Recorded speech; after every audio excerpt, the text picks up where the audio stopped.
Le 12 mai 1943, 13h47, Atlantique Nord, 47 degrés 23 minutes nord, 19 degrés 41 minutes ouest. Le capitaine de corvette Heinrich Vogel se tenait dans le kiosque de l'U-537, scrutant l'horizon à travers des jumelles encroûtées de sel. Autour de lui, 7 autres U-boats naviguaient en surface en plein jour, une formation qui violait tous les principes de guerre sous-marine, appris au cours de 4 années de brutal combat atlantique. Dans 15 minutes, les 8 bateaux auraient tous disparu. Pas à cause de destroyers, pas à cause de corvettes, mais à cause d'avions qui n'auraient pas dû être capables d'atteindre aussi loin dans l'Atlantique. Les Américains les appelaient Liberators, et cet après-midi de printemps, ils allaient porter bien leur nom durant les 15 minutes les plus dévastatrices de guerre anti-sous-marine que la Kriegsmarine ait jamais connue. La catastrophe qui allait se dérouler au milieu de l'Atlantique le 12 mai 1943 commença 6 semaines plus tôt dans les bunkers en béton de Lorient, France. Le grand amiral Karl Dönitz, commandant en chef de la Kriegsmarine, avait convoqué ses commandants supérieurs d'U-boat pour une conférence d'urgence. Le sujet, la puissance aérienne alliée étranglait les tactiques de meutes de loups qui avaient presque gagné la bataille de l'Atlantique. Le capitaine de corvette Heinrich Vogel, commandant la 9e flottille d'U-boat, présenta une proposition radicale documentée dans les archives opérationnelles de la Kriegsmarine. Son analyse des schémas de patrouille alliés révéla une brèche, une zone entre 600 et 800 000 nautiques de Terre-Neuve où la couverture aérienne devrait être impossible. Le Consolidated B-24 Liberator avait une portée documentée de 2100 000, mais les opérations de combat avec charge de bombes complète et temps de patrouille réduisaient le rayon effectif à environ 600 000 depuis les bases côtières. Le plan de Vogel était mathématiquement précis.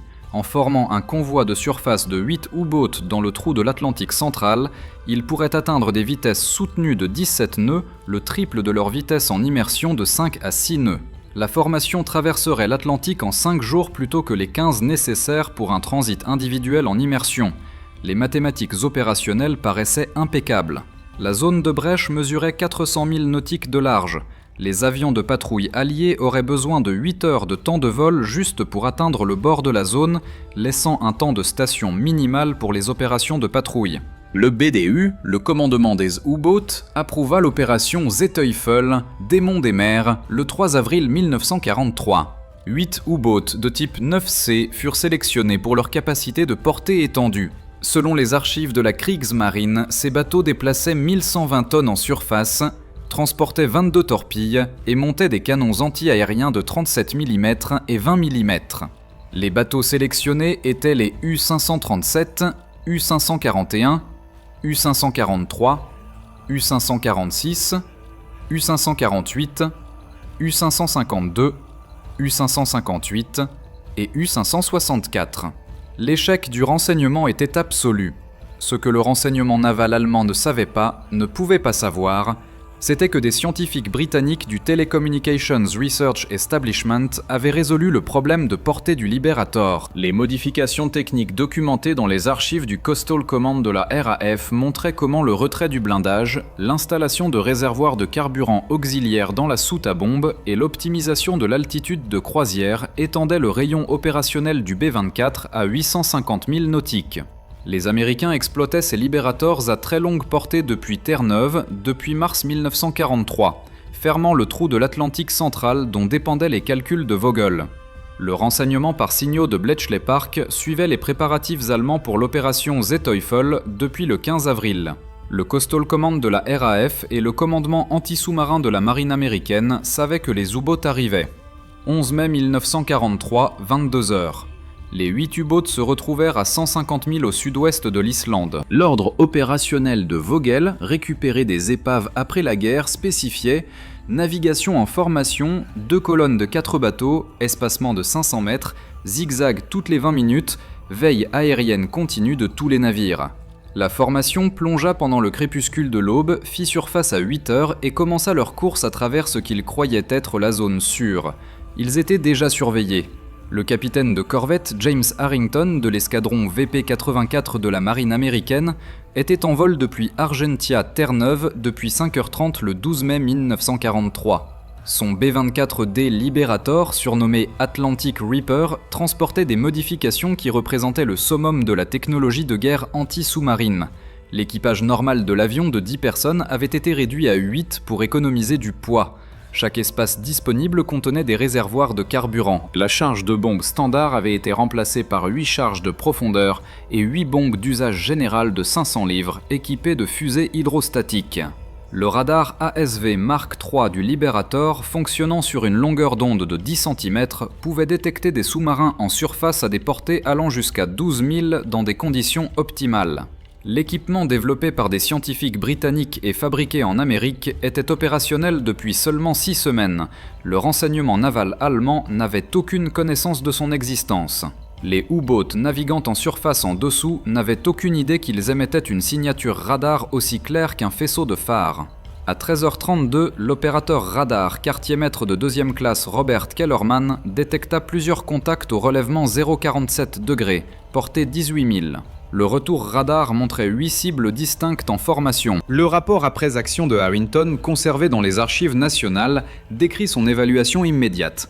8 contacts de surface en formation militaire, espacement et mouvement cohérents avec une meute de loups d'U-boat, procédé à l'altitude d'attaque. La situation tactique favorisait complètement les attaquants. Le Liberator approcha du sud-est avec le soleil derrière eux, rendant la détection visuelle difficile. Les U-boats, concentrés sur la surveillance des horizons nord et ouest, d'où ils s'attendaient à ce que les menaces proviennent, maintenaient leur cap vers l'est à 17 nœuds. La capacité anti-aérienne de la formation, bien que théoriquement formidable avec 64 canons au total sur 8 bateaux, dépendait d'une alerte précoce pour occuper les postes de combat. Harrington descendit à 200 pieds en approchant à 210 nœuds. Son copilote, lieutenant de vaisseau de 2e classe Thomas Brennan, arma les 16 armes. Le bombardier, enseigne de vaisseau David Walsh, s'accroupit en position de nez avec le viseur de bombardement Norden aligné. Le mitrailleur de nez manœuvrait des mitrailleuses jumelles de 50 calibres. Le plan tactique était brutal dans sa simplicité. Une course de mitraillage en ligne droite le long de la formation, libérant les armes séquentiellement à intervalles de 3 secondes. À 13h45, les vigies sur l'U-552, le bateau arrière dans la colonne ouest, repérèrent le Liberator. Le capitaine-lieutenant Klaus Forrester, commandant l'U-552, transmit l'avertissement. Avion au relèvement 135, altitude basse, se rapprochant rapidement. Le message radio intercepté par les stations d'écoute alliées serait la dernière transmission de l'U-552. 7 commandants d'U-boat reconnurent simultanément leur scénario cauchemardesque, pris en surface par un bombardier quadrimoteur sans nulle part où fuir. Les procédures de plongée d'urgence nécessitaient 30 à 35 secondes entre l'alarme et l'immersion. Le Liberator était à 40 secondes. Les équipages anti-aériens se précipitèrent vers leurs armes, mais la coordination était impossible. Chaque capitaine d'U-boat faisait face à une décision tactique immédiate, plonger et devenir une cible stationnaire, ou rester en surface et combattre avec des canons hâtivement occupés. Vogel, dans l'U-537 à la tête de la formation, prit la décision qui scella leur sort. Il ordonna à tous les bateaux de rester en surface et d'engager. Ce fut le dernier ordre qu'il donnerait jamais.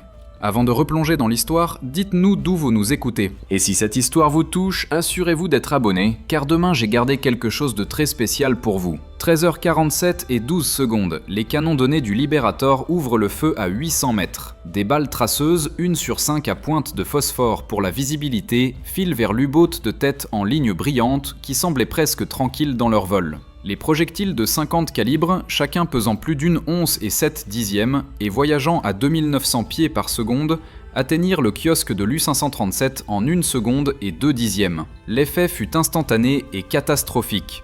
Le capitaine de corvette Vogel, toujours debout dans le kiosque avec des jumelles levées, fut touché par 3 projectiles simultanément. Les balles perforantes incendiaires déchirèrent le mince blindage en acier du kiosque comme s'il était du papier. 4 autres membres d'équipage sur la passerelle moururent dans les 2 premières secondes de l'attaque. La vigie tentant d'atteindre le canon de 37 mm n'y parvint jamais. Son corps tomba en arrière dans l'écoutille ouverte, bloquant la procédure de plongée d'urgence. Le bombardier du Liberator largua la première charge de profondeur à 13h47 et 18 secondes. La charge de profondeur Mark 44 de 650 livres, réglée pour détonation peu profonde à 25 pieds, tomba de la soute à bombe. Elle frappa l'eau à 40 pieds devant la proue de l'U-537. Le fusible hydrostatique se déclencha à précisément 25 pieds de profondeur. 300 livres d'explosifs Torpex, 50% plus puissants que le TNT, détonèrent dans une explosion sous-marine massive qui créa une onde de pression voyageant à 5000 pieds par seconde à travers le milieu incompressible de l'eau de mer. La proue de l'U-537 se souleva complètement hors de l'eau sous la force de la détonation sous-marine. La coque résistante conçue pour résister à la compression graduelle en profondeur ne put survivre à l'onde de choc instantanée d'une explosion à proximité. Les rivets cisaillèrent le long des joints du compartiment avant. L'eau de mer inonda la salle des torpilles à une pression énorme. L'élan avant du bateau poussa la proue endommagée vers le bas. Dans les 8 secondes suivant la détonation de la charge de profondeur, la proue de l'U-537 pointait à un angle de 45 degrés vers le fond océanique, 2400 pieds plus bas. Le Liberator poursuivit sa course de mitraillage à 200 pieds d'altitude, 210 nœuds de vitesse. 3 secondes après le largage de la première charge de profondeur, la deuxième arme tomba vers l'U-541. Le capitaine-lieutenant Werner Hartmann avait réussi à mettre son bateau en plongée d'urgence. L'écoutille du kiosque était scellée. Les gouvernails de plongée étaient réglés à l'angle maximal vers le bas. Le bateau avait atteint environ 15 pieds de profondeur quand la charge de profondeur explosa à 30 pieds de la poupe. L'explosion se produisit au pire moment possible dans la séquence de plongée. La poupe était encore près de la surface, tandis que la proue était descendue à 25 pieds, présentant une surface maximale à l'onde de pression. La force de l'explosion écrasa la salle des torpilles arrière et rompit les réservoirs de carburant. Le gazole se mélangeant à l'eau de mer créa une nappe massive en surface. La poupe du sous-marin se dressa à un angle impossible, presque vertical, alors que l'inondation des compartiments avant tirait la proue vers le bas. 47 hommes moururent dans l'intérieur sans lumière alors que leur bateau devenait leur tombeau. Le coup l'U-543, commandé par l'Oberleutnant Zursee Hans-Jürgen Offermann, tenta de riposter. L'équipe du canon de 37 mm avait atteint son arme et ouvrit le feu. Le canon anti-aérien, capable de tirer 80 coups par minute, envoya des obus vers le Liberator dans le désespoir. 3 projectiles frappèrent l'aile bâbord du bombardier, perçant des trous dans la peau d'aluminium, mais manquant les systèmes critiques. Le tir de riposte des canons de taille du Liberator tua instantanément 4 des 5 membres de l'équipe du canon. La 3e charge de profondeur tomba à 13h47 et 24 secondes. Elle détonna directement sous la coque résistante de l'U-543 au milieu du navire, le point le plus vulnérable. L'explosion souleva l'entier sous-marin de 1120 tonnes hors de l'eau. Les membres d'équipage sous les ponts furent projetés contre les cloisons avec une force broyant les eaux. La coque résistante se fissura sur toute sa longueur avec un son comme un coup de canon. L'U-543 se brisa en deux. Les 2 sections coulèrent en moins de 20 secondes, emportant les 52 membres d'équipage avec de l'air encore dans leurs poumons et la terreur dans leur cœur. 12 secondes s'étaient écoulées depuis le début de l'attaque. 5 U-boats restaient et le Liberator avait encore 13 armes à bord. Préparer et narrer cette histoire nous a pris beaucoup de temps, donc si vous l'appréciez, abonnez-vous à notre chaîne. Cela signifie beaucoup pour nous.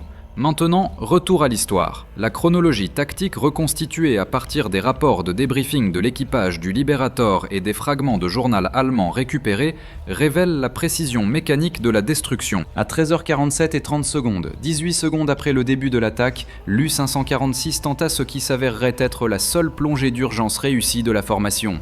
Le capitaine de corvette Paul Dietrich avait reconnu le désespoir du combat en surface à l'instant où le kiosque de l'U-537 explosa sous le feu des mitrailleuses. Son équipage exécuta la procédure de plongée d'urgence impeccablement. L'écoutille du kiosque claqua fermée, les évents s'ouvrirent, les ballastes principaux s'inondèrent, les gouvernails de proue s'inclinèrent à la déviation maximale vers le bas. Le sous-marin atteignit 30 pieds de profondeur quand la 4e charge de profondeur détonna à 50 pieds de la coque. À cette profondeur, la coque résistante put résister à l'onde de choc. Le bateau trembla violemment. Les ampoules se brisèrent dans tout l'intérieur. Les membres d'équipage furent projetés contre l'équipement, mais la coque tint. Dietrich ordonna au bateau de descendre à 200 pieds et vitesse d'urgence.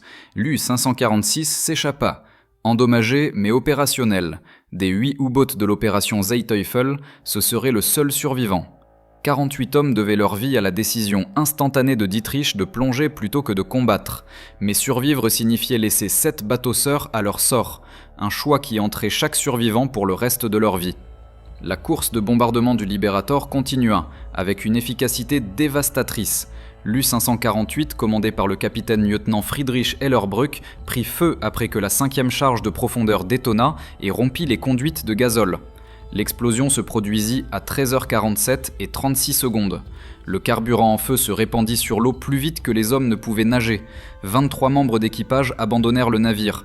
18 moururent dans les flammes. 5 survivants retirés de l'eau 3 heures plus tard par une corvette canadienne portaient des brûlures si graves que 2 moururent pendant l'évacuation vers Terre-Neuve. L'U-552, le bateau dont les vigies avaient repéré en premier le Liberator, fit face à la 6e arme à 13h47 et 42 secondes. Le capitaine-lieutenant Klaus Förster avait gardé son bateau en surface, tentant de mettre plusieurs armes anti-aériennes en batterie. Les canons de 20 mm crépitèrent des centaines de projectiles. Le canon de 37 mm tira méthodiquement, pas un seul projectile ne frappa le Liberator dans une zone vitale. Le tir de riposte des multiples positions de tir du bombardier tua ou blessa chaque homme sur le pont. La charge de profondeur qui tua l'U-552 explosa directement sous le poste de contrôle. L'explosion rompit la coque résistante en plusieurs endroits simultanément. Le sous-marin coula, proue en avant, à un angle approchant 60 degrés. L'eau de mer inonda à travers la coque endommagée à une telle pression que les hommes dans les compartiments avant furent écrasés contre les cloisons par la force de l'eau entrante. Le bateau entier disparut sous la surface en 14 secondes. Aucun survivant. À 13h47 et 48 secondes, 36 secondes après le début de l'attaque, l'U-558 prit la 7e charge de profondeur. Le capitaine-lieutenant Gunther Kretsch avait tenté une course en surface pour échapper à la zone d'attaque, poussant les moteurs diesel à puissance d'urgence, 18 nœuds, dans un sprint désespéré. La charge de profondeur tomba en deçà du sous-marin, mais détonna peu profond. L'onde de pression frappa la poupe à un angle oblique, coinçant le gouvernail dur à tribord et détruisant l'arbre d'hélice bâbord. L'U-558 commença une spirale de la mort, tournant en cercle serré à haute vitesse, sans capacité de diriger ou de plonger. L'équipage abandonna les compartiments arrière, alors que l'eau inondait à travers le joint d'arbres endommagé. Krake, reconnaissant que son bateau était condamné, ordonna d'abandonner le navire. 36 hommes sautèrent dans l'Atlantique. Le sous-marin continua sa course circulaire pendant 2 minutes supplémentaires avant que l'inondation ne l'entraîne vers le fond. 29 des 36 survivants furent récupérés plus tard par des navires alliés. Les 7 restants moururent d'hypothermie dans une eau à 44 degrés Fahrenheit avant l'arrivée des secours. 1 minute s'était écoulée depuis que le Liberator avait ouvert le feu.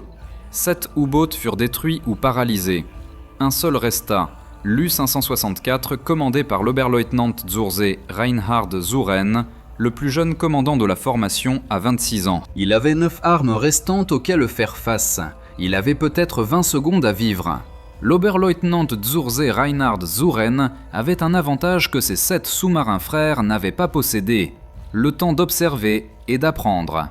60 secondes passées à regarder les U-boats mourir lui avaient appris que rester en surface signifiait une mort certaine.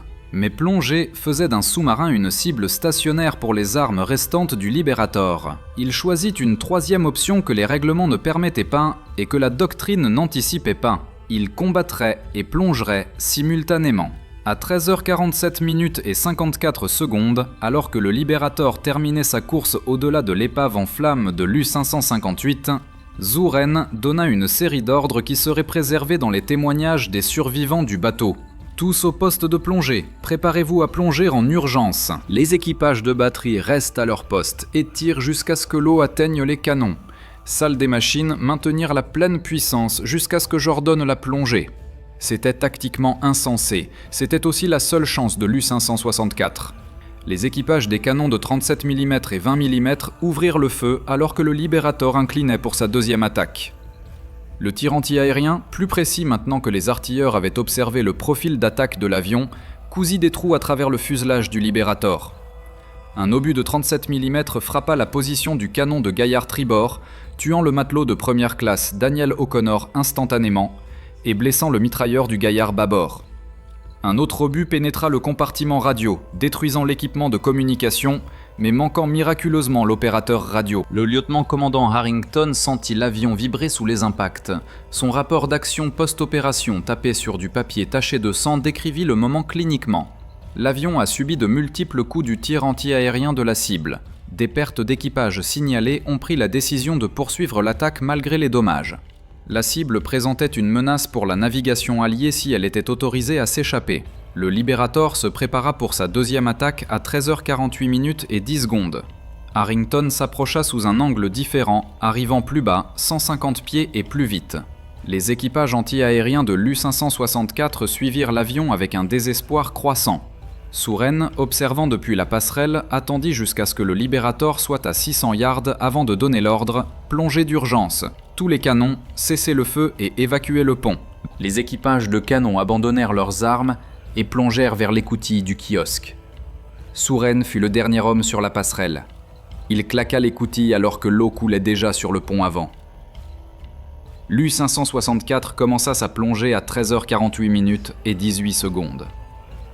Le Liberator était à 400 yards et se rapprochait à 220 nœuds.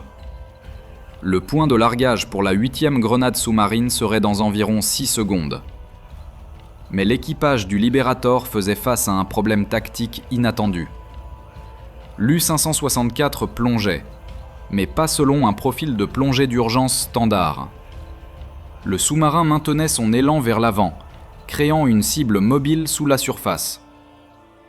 Le bombardier, l'enseigne Walsh, devait calculer non pas où l'U-boat était, mais où il serait quand la grenade sous-marine atteindrait la profondeur de détonation. Il avait peut-être 3 secondes pour résoudre un problème de trigonométrie tridimensionnelle.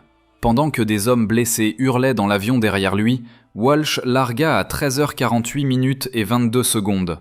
La grenade sous-marine tomba librement, culbutant à travers 150 pieds d'air avant de frapper la surface de l'océan, directement au-dessus de la poupe de l'U-558.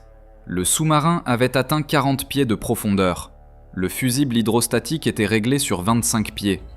L'arme descendit au-delà de la coque de pression sans détonner. Elle explosa à 25 pieds de profondeur, mais 80 pieds derrière la poupe du sous-marin. L'onde de pression, atténuée par la distance et l'eau elle-même, frappa le sous-marin avec assez de force pour fissurer le plaquage du pont et faire exploser les ampoules intérieures. Mais pas assez pour rompre la coque de pression. L'U-564 descendit à 250 pieds, se stabilisa et continua vers l'est à vitesse lente. Suren, debout dans la salle de contrôle avec du sang coulant d'une coupure sur son front, savait qu'il venait de vivre le moment le plus chanceux de sa vie. Au-dessus, le Liberator encercla le champ de débris, cherchant le sous-marin qui s'était échappé. 8 grenades sous-marines restaient, mais l'U-564 avait disparu dans les profondeurs de l'Atlantique, et les jauges de carburant du Liberator montraient le temps de retourner à la base. À 13h48 minutes et 45 secondes, l'attaque se termina. Temps écoulé 1 minute 33 secondes. U-boat détruit 7. Survivants dans l'eau 68. Perte de la Kriegsmarine, 382 hommes morts ou disparus. Le Liberator Atlantic Reaper tourna vers le nord-ouest à 13h49 minutes, grimpant à 1000 pieds pour le vol de 8 heures de retour à Argentia. Les jauges de carburant du lieutenant-commandant Harrington montraient 900 gallons restants, suffisamment pour le vol de retour avec une réserve minimale. L'équipage soigna ses blessés et compta ses dommages. 23 trous dans le fuselage, 1 homme mort, 2 blessés. Le canon de Gaillard tribord détruit. Communication radio inopérante. Pour ce prix, ils avaient détruit 7 U-boats et dispersé 68 sous-mariniers allemands dans l'Atlantique Nord. En dessous, les survivants de l'opération Seeteufel luttaient dans une eau à 44 degrés Fahrenheit. Le capitaine-lieutenant Friedrich Albrecht, soufflé par-dessus bord de l'U-548, s'accrocha à une caisse de munitions en bois avec 3 autres hommes. Sa montre fonctionnant toujours malgré l'immersion dans l'eau de mer montrait 13h55 minutes. L'attaque qui avait détruit son monde avait duré moins de 2 minutes. Il regarda le Liberator disparaître dans le ciel du nord-ouest et le nouveau sauvetage ne viendrait pas de cette direction. La corvette canadienne NCSM Drumheller, opérant comme partie du groupe d'escorte C2, reçut la transmission codée d'Argentia à 14h42 minutes.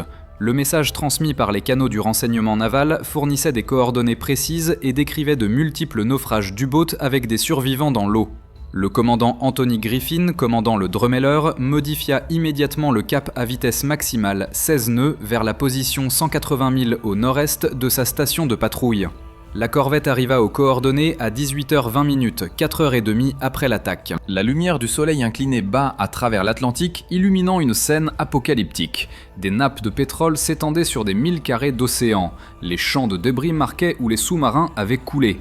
Planches de bois, gilets de sauvetage, effets personnels et corps, certains bougeant, la plupart pas, flottaient dans l'épave. Le rapport d'action post-opération de Griffin, préservé dans les archives navales canadiennes, décrivit ce que son équipage trouva avec une précision clinique, mais une horreur sous-jacente. La température de l'eau de 44 degrés Fahrenheit donnait aux nageurs non protégés environ 90 minutes avant que l'hypothermie n'induise l'inconscience. 4h30 s'étaient écoulées. Des 68 sous-mariniers allemands qui étaient entrés dans l'eau, l'équipage du Drumheller récupéra 42 survivants. 31 furent tirés à bord vivants. 11 étaient morts d'hypothermie, portant toujours des gilets de sauvetage qui avaient maintenu leurs corps à flot après la mort. 26 corps ne furent jamais récupérés, perdus dans les profondeurs atlantiques qui avaient réclamé leurs sous-marins. Les survivants souffrant d'hypothermie, de choc et dans plusieurs cas de brûlures graves furent amenés à l'infirmerie du Drumheller et aux quartiers exigus de l'équipage. Les marins canadiens, qui quelques heures plus tôt auraient volontiers tué ces hommes, travaillaient maintenant désespérément pour les sauver. Café chaud, couverture, vêtements chauds, soins médicaux. La transformation d'ennemis en humains nécessitant de l'aide se produisit avec une vitesse remarquable.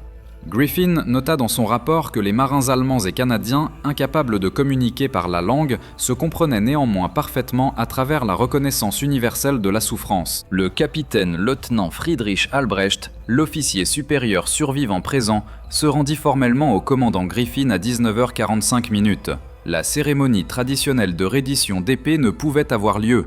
Albrecht avait tout perdu sauf son gilet de sauvetage dans l'eau. Au lieu de cela, il donna son nom, son rang et son numéro de série, reconnut son statut de prisonnier de guerre et demanda que les noms des morts soient enregistrés. Griffin accorda la demande. La liste écrite de la main tremblante d'Albrecht sur le papier à en-tête officielle du Drumheller préserva les noms de 382 sous-mariniers de la Kriegsmarine qui moururent le 12 mai 1943. La corvette tourna vers le sud-ouest vers Halifax. Arrivant le 15 mai à 8h, les survivants furent transférés aux installations de prisonniers de guerre. Les morts, cousus dans des suaires de toiles lestées de barres de feu, avaient été confiés aux profondeurs atlantiques avec tous les honneurs militaires pendant le voyage de retour. Griffin insista sur cette dignité malgré les protestations de certains membres d'équipage qui remettaient en question l'honneur accordé aux morts ennemis. Ils étaient des sous-mariniers. Ils sont morts en mer. La mer est leur tombe appropriée. L'analyse du renseignement commença avant que le Drumheller n'accoste à Halifax. Les officiers du renseignement naval montèrent à bord de la corvette et commencèrent à interroger les survivants, pendant que le personnel médical travaillait encore à stabiliser les cas d'hypothermie sévère. Les prisonniers, épuisés et traumatisés, fournirent des informations qui modifièrent fondamentalement la compréhension alliée des opérations de sous-marins allemands. L'existence de l'opération Seeteufel, la navigation délibérée en formation de 8 U-boats à travers ce que l'Allemagne croyait être la brèche aérienne du milieu de l'Atlantique, révéla des défauts critiques dans l'évaluation du renseignement de la marine. Les rapports d'interrogatoire déclassifiés en 1973 montrèrent que le commandement naval allemand n'avait aucune connaissance des modifications de Liberator à très long rayon d'action. Il ne connaissait pas le radar ASV Mark III, il n'avait pas anticipé les patrouilles aériennes coordonnées guidées par le renseignement des signaux. La destruction de 15 minutes de 7 U-boats résulta non pas d'erreurs tactiques de commandants individuels, mais d'un échec systémique du renseignement au plus haut niveau du commandement naval allemand. Le grand amiral Karl Dönitz reçut le rapport de la destruction de l'opération Seeteufel le 14 mai 1943 au quartier général du BDU à Berlin. La perte de 7 U-boats en une seule action représenta la pire perte de sous-marins en une journée de toute la guerre jusqu'à ce point. L'impact psychologique dépassa la perte matérielle. Si la navigation en formation du milieu de l'Atlantique était impossible, si les avions alliés pouvaient atteindre des positions précédemment considérées comme sûres, si le radar pouvait détecter des sous-marins en surface au-delà de la portée visuelle, alors toute la fondation stratégique des tactiques de meute de loup s'était effondrée. Les ordres opérationnels du BDU émis le 16 mai 1943 marquèrent un changement fondamental dans la doctrine des U-boats. Toute navigation en formation pendant les heures de jour fut interdite. Les sous-marins reçurent l'ordre de transiter individuellement, complètement submergés pendant la journée, faisant surface seulement pour la recharge des batteries dans l'obscurité. Les tactiques agressives de meute de loups qui avaient presque coupé la ligne de vie atlantique de la Grande-Bretagne furent abandonnées en faveur de l'évasion défensive. La bataille de l'Atlantique avait atteint son point tournant, et 15 minutes au-dessus du milieu de l'Atlantique avait accéléré la défaite de l'Allemagne en mer. Le seul U-boat survivant de l'opération Seeteufel, l'U-546, continua les opérations jusqu'au 24 avril 1945, quand il fut coulé par l'escorteur de destroyer USS Flaherty dans les dernières semaines de la guerre européenne. Le capitaine-lieutenant Paul Dietrich mourut avec son bateau. De l'équipage qui avait survécu, au 12 mai 1943, seulement 16 vécurent pour se rendre. Ils portèrent la culpabilité du survivant d'avoir échappé, alors que 382 camarades moururent, un fardeau documenté dans les études psychiatriques d'après-guerre des vétérans d'U-boat. Le lieutenant-commandant James Harrington reçut la Navy Cross pour l'action du 12 mai 1943. Sa citation nota que son attaque agressive, malgré un feu anti-aérien intense et avec un grand risque pour son avion et son équipage, résulta en la destruction de 7 sous-marins ennemis et l'élimination d'une menace majeure pour la navigation alliée. Il vola 37 missions de combat supplémentaires avant de rentrer aux États-Unis en novembre 1943. Il survécut à la guerre et mourut en 1987 à l'âge de 72 ans, ne parlant jamais publiquement des 15 minutes qui tuèrent 382 hommes. Les 31 survivants allemands passèrent le reste de la guerre dans des camps de prisonniers de guerre canadiens et américains. Selon les protocoles de la Convention de Genève, ils ne pouvaient être obligés d'effectuer un travail militaire, mais beaucoup se portèrent volontaires pour le travail agricole dans les fermes canadiennes confrontées à des pénuries de main-d'œuvre. Les témoignages d'après-guerre de ces survivants révélèrent que le fait d'assister au traitement canadien des prisonniers, humains, respectueux dans le cadre du droit international, modifia fondamentalement leur compréhension des ennemis contre lesquels ils avaient combattu. Le capitaine-lieutenant Friedrich Albrecht, survivant senior de l'U-548, retourna en Allemagne en 1947 et devint officier de la marine marchande. En 1963, il assista au baptême du NCSM Margary, successeur du NCSM Drumheller, en tant qu'invité d'honneur. Son discours, lors de la cérémonie préservée dans les archives navales canadiennes, reconnut que le commandant Griffin et son équipage nous ont montré l'honneur que les guerriers peuvent accorder aux ennemis vaincus, sauvant nos vies et nous traitant avec dignité alors que nous n'avions aucun droit de nous attendre à autre chose que la profondeur qui a réclamé nos camarades. Les 15 minutes au-dessus de l'Atlantique Nord le 12 mai 1943 démontrèrent ce que la capacité industrielle, l'innovation technologique et le courage tactique pouvaient accomplir contre un ennemi qui avait dominé la guerre sous-marine pendant 4 ans. Le Liberator qui n'aurait pas dû pouvoir atteindre aussi loin dans l'Atlantique. Le radar dont le renseignement allemand ne connaissait pas l'existence. Les grenades sous-marines qui arrivèrent avec précision malgré le feu anti-aérien. La combinaison s'avéra imbattable. Aujourd'hui, les coordonnées 47 degrés 23 minutes nord, 19 degrés 41 minutes ouest ne marquent aucun mémorial. L'Atlantique ne révèle rien de ce qui s'y est produit. 7 U-boats reposent sur le fond de l'océan, 2400 pieds en bas dans l'obscurité et le froid. Les 351 hommes qui moururent avec leur bateau restent à leur poste, sous-mariniers éternels dans des tombes d'acier. Les mathématiques de la guerre les réduisirent à des statistiques. 7 bateaux détruits, 382 pertes, 15 minutes de combat.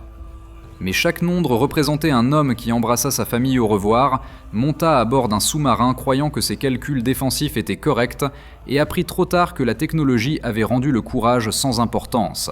Les survivants, allemands et alliés, portèrent des souvenirs différents de cet après-midi.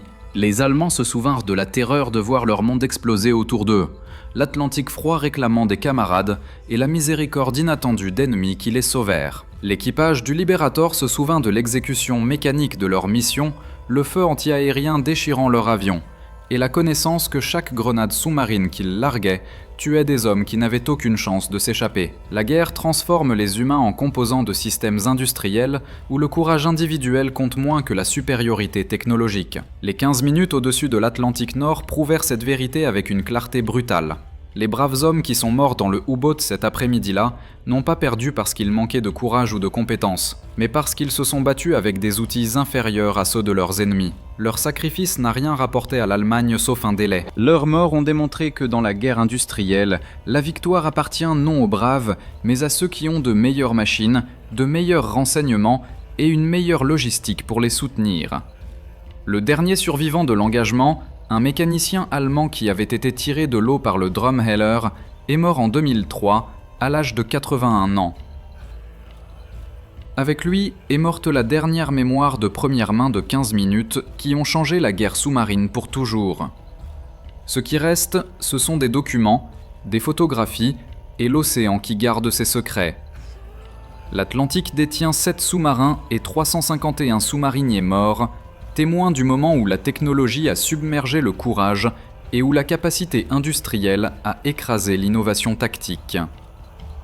La suite, vous avez 2 autres histoires remarquables directement sur votre écran.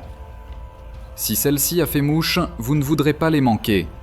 Cliquez simplement et consultez-les. Et n'oubliez pas de vous abonner et d'activer la cloche de notification pour ne manquer aucun téléchargement de notre part.